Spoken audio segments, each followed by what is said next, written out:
रखी है मोबाइल तो चालू हरदम मेल होई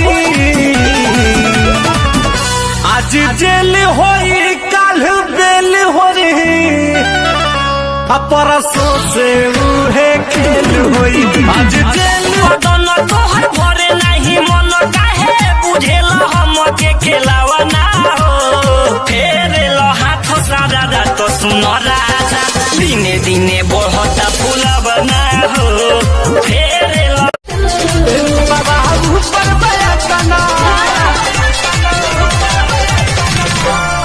बाबा ऊपर बया कना गोरे निचवा कैसन होई तो बाबा ऊपर बया कना अरे कैसे है किलो है 20 रुपए किलो लेना है तो आके मिलो ले लो है ले ला ले ला ले ला ले ला ले ला ले ला कलाया मोहम्मद कलाया हेरे डीजे पे नचले है तो जवानी गरम अकेले जवानी छोड़ी छोड़ेंगे सनम छोड़ी